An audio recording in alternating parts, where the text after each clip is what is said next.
अब मैं आपसे ये जानना चाह रहा हूं अरविंद कि पुलकित के खिलाफ अब तक पुलिस क्या क्या सबूत जुटा पाई है? देखिए, पुलिस ने गिरफ्तार किया था पुलकित समेत तीनों आरोपियों को, और गिरफ्तार करने के बाद कुछ घंटों की पूछताछ हुई थी। उसके बाद न्यायिक हिरासत में भेज दिया था, लेकिन सबूत एक के बाद एक सामने आते चले जा रहे हैं। आज तक के पास ये ऑडियो है, 2 ऑडियो है और काफी लंबा ऑडियो है, जिसमें वो लगातार बता रहा है। खासतौर से लगातार पुलकित जो ये बता रहा है कि अंकिता को उसने फोन दे दिया था, तो फोन कहाँ है फिर पुलकित का? उसमें कई राज छुपे हो सकते हैं। जरूरी है कि पुलिस उस पर ध्यान दे और जो पुलकित आर्या है उसका फोन तलाशे।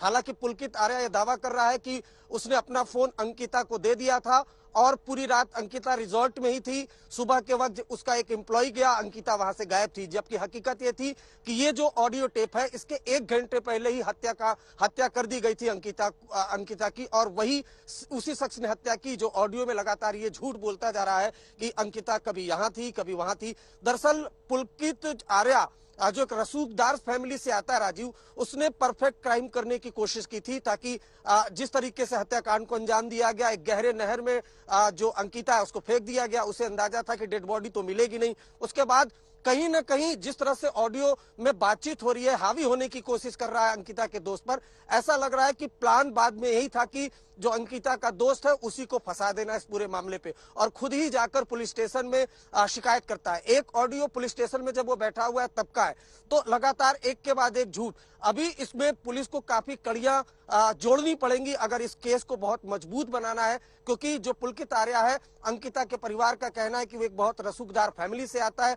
उसके अलावा जो दूसरा इंपॉर्टेंट क्लू है वो ये है कि अंकिता लगातार अपने दोस्त से चैट पर बात कर रही है। उसमें साफ साफ जिक्र है कि फोर्सफुली वीवीआईपी गेस्ट को जो स्पेशल सर्विस है वो देने के लिए, यानी सेक्स रैकेट के धंधे में धकेलने की भी कोशिश। तो क्या रिजॉर्ट में सेक्स रैकेट का धंधा चलता था?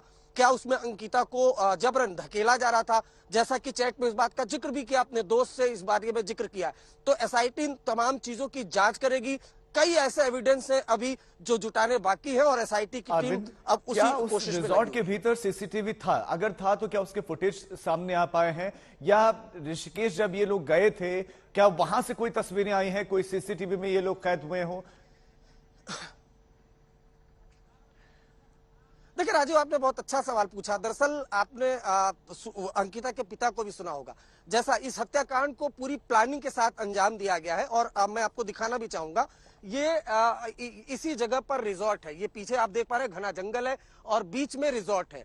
तो रिजॉर्ट के पास का जो सीसीटीवी है वहां का वायर पहले ही काट दिया गया था। और ऑडियो में आपने सुना होगा कि उसका दोस्त पूछ भी रहा है कि प्रॉपर्टी आपके पास सीसीटीवी तो लगा ही होता है, जिस पर वो फिर हकबका सा जाता है और बोलता है कि देखता हूं कि सीसीटीवी लगा है या नहीं लगा। एक रिजॉर्ट का ऑनर, क्या उसे ये मालूम नहीं है कि उसके रिजॉर्ट में सीसीटीवी लगा या नहीं लगा? पुलिस को